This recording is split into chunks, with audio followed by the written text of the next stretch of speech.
finally made it up to the top of the hill. Sheesh. We're over here in Morongo Valley, almost to Yucca Valley. I used to live here. I lived here about 6 months back in 2005.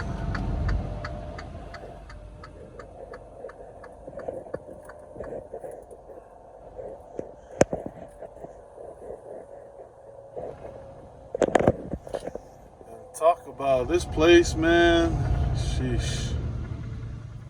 Is not the greatest.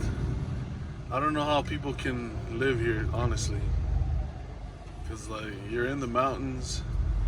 I guess if you want to be alone and not disturbed. Because a lot of people that I came in contact with, not a lot, but quite a few, they were like the loner type.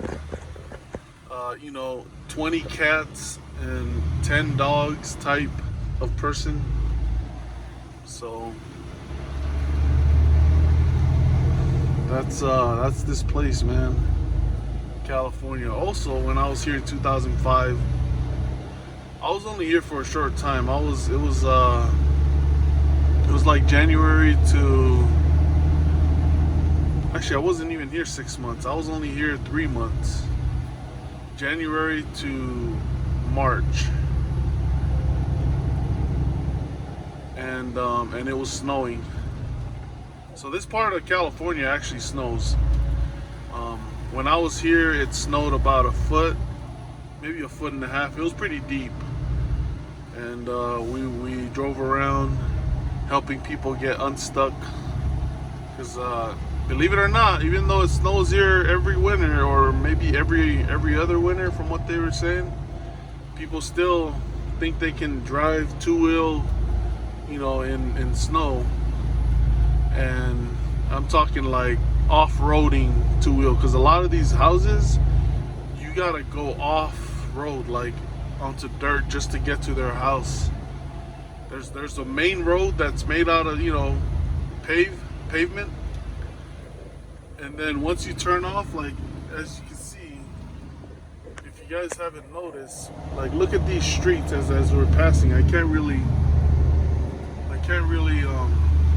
slow down and show you guys, but these streets, they're not like freaking pavement anymore. They're dirt roads, man.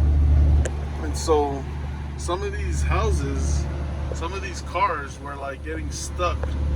And it gets worse, because when you're driving up in Yucca Valley and up in the boondocks, like, some of these houses are like 3-4 miles, off from the main road. And then to make it even worse, they're up on hills. Like, you gotta climb.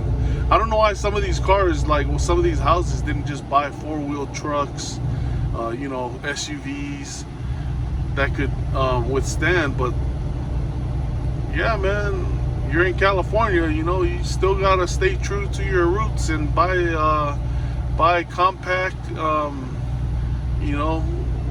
small Toyota Protege, the small kind of cars, these compact smart cars. Well, this is back in the day, though, 2005. Right now we're in 2022, so 17 years later, I'm pretty sure some of these people evolved and got smarter. But yeah, man, this is it. Morongo Valley, Elm Street,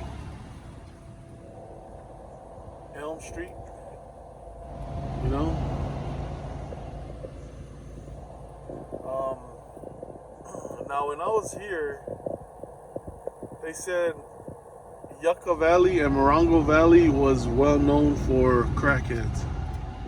And I mean, I'm not gonna dispute that, because I did come across some people that were very sketchy, and twitchy, if you know what I mean.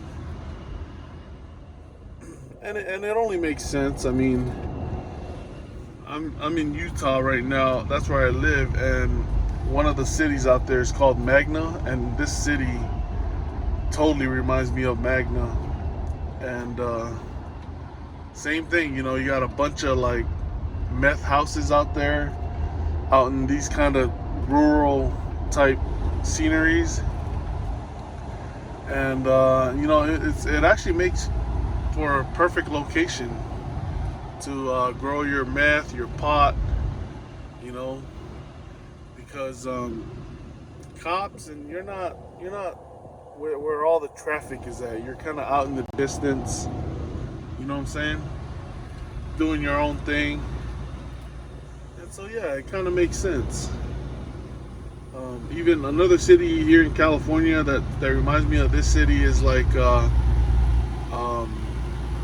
Victorville, Barstow, you know, just out in the middle of nowhere, but there's also a bunch of drugs and crackheads, and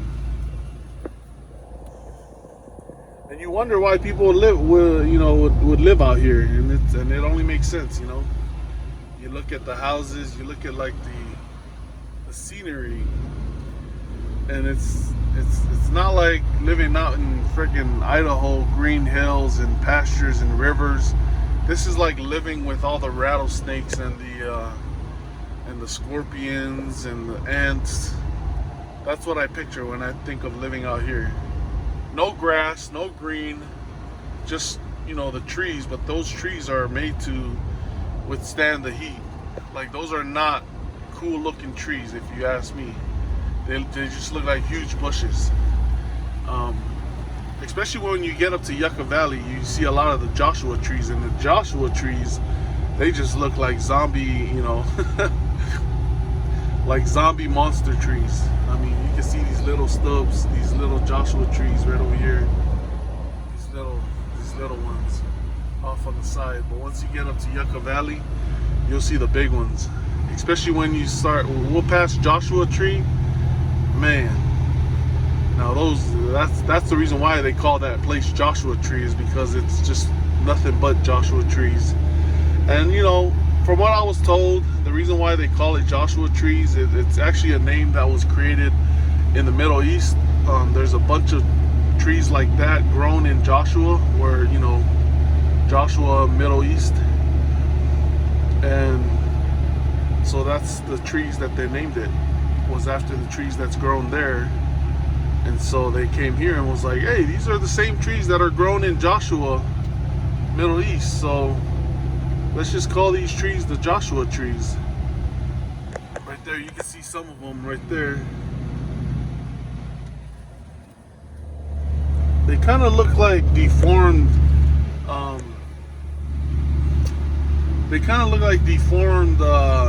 palm trees.